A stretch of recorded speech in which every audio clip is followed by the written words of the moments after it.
ساتھیو السلام علیکم ورحمۃ اللہ وبرکاتہ۔ آج کا یہ عظیم الشان فقید المثال عظمت قرآن کانفرنس میں ہم سب جمع ہیں۔ اللہ تعالیٰ نے اپنے کلام مقدس میں ارشاد فرمایا کہ ہم نے اس قرآن کو نازل کیا ہے اور ہم ہی اس کی حفاظت کرنے والے ہیں۔ حدیث مبارک میں آپ علیہ السلام نے فرمایا یہ قرآن تمہارے لیے حجت ہوگا یا تمہارے خلاف حجت ہوگا۔ تو یہ قرآن ہمارے لیے کس طرح حجت ہوگا؟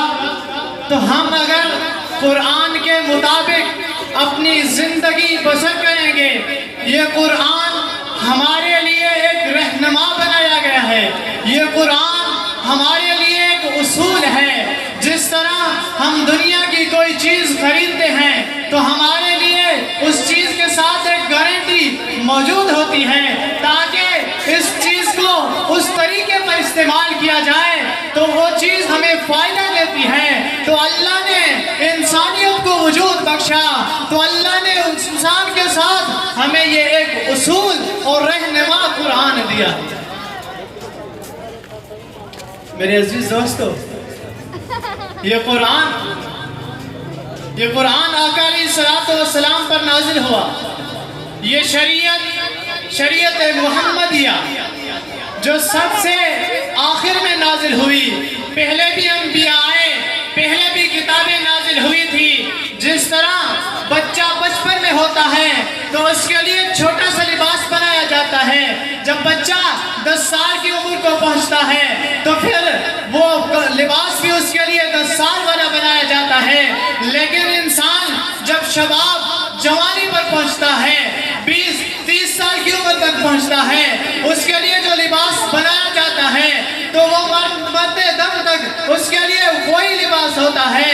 تو اس طرح پہلے انبیاء بھی آئے، ان کے مطابق شریعتیں بھی آئی، ان کے مطابق کتابیں بھی آئی، لیکن جب زمانہ شباب پر آیا، جب زمانہ جوانی پر آیا تو رب کائنات نے شریعت محمدیہ نازل فرمائی اور قرآن مجید نازل فرمایا اور آقا کو دنیا کے لیے بخشا اور آقا کو خاتم الانبیاء بنا کر بھیجا اور یہ کتاب دی، اور یہ کتاب ہمارے لیے بہترین نمونہ ہے۔ ہم قرآن کے اندر ہر چیز پاتے ہیں اور میرے ساتھیوں سے اس قرآن کے اندر رب کائنات نے فرمایا ہے رضی اللہ عنہم ورضوا عنہ۔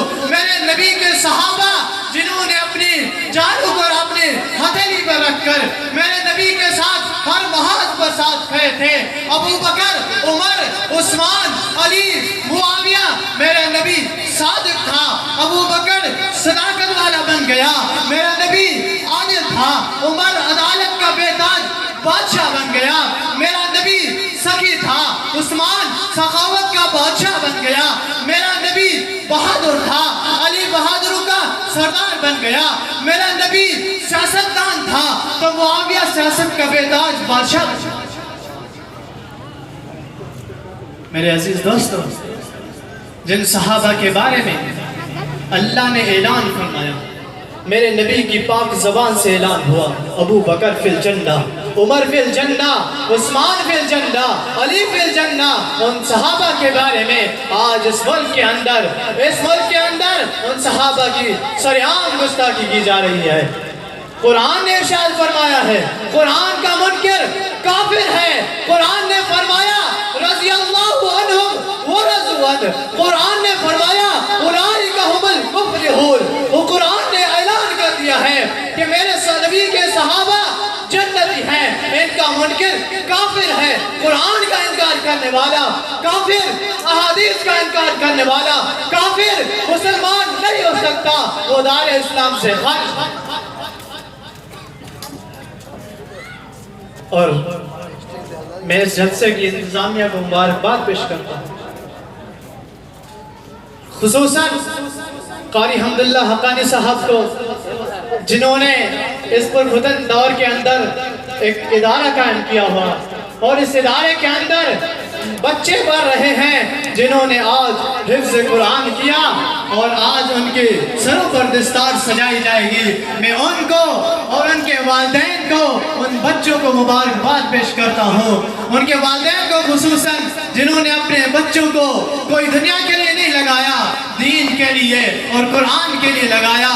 آج میں پورے مجمع سے یہ عہد لوں گا کہ پورا مجمع آج یہ عہد کر کے جائیں کہ ہم بھی اپنے بچوں کو قرآن اور حدیث کی تعلیم دیں گے۔ کون کون ذرا ہاتھ بلند کر کے انشاءاللہ کی آواز سنتے ہیں اور یہ بھی عہد کریں کہ قرآن ہماری ضرورت نہیں بلکہ ہمارا مقصد اصلی ہے، اور قرآن یہ دنیا میں بھی ہمارے لیے راہ نجات ہے اور آخرت میں بھی راہ نجات ہے۔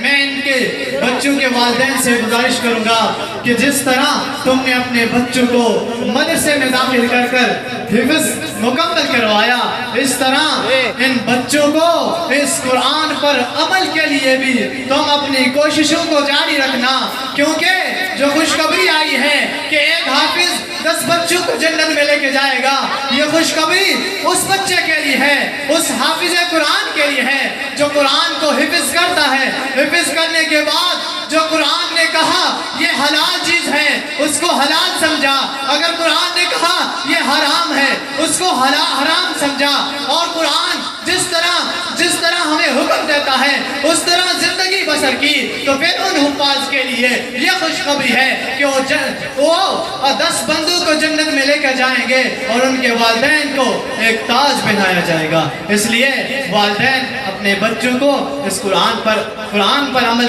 پر لائیں۔ میں نے جو کہا اللہ تعالیٰ مجھے اور آپ کو اس پر عمل کرنے کی توفیق عطا فرمائے۔ وما علینا الا۔ ماشاءاللہ۔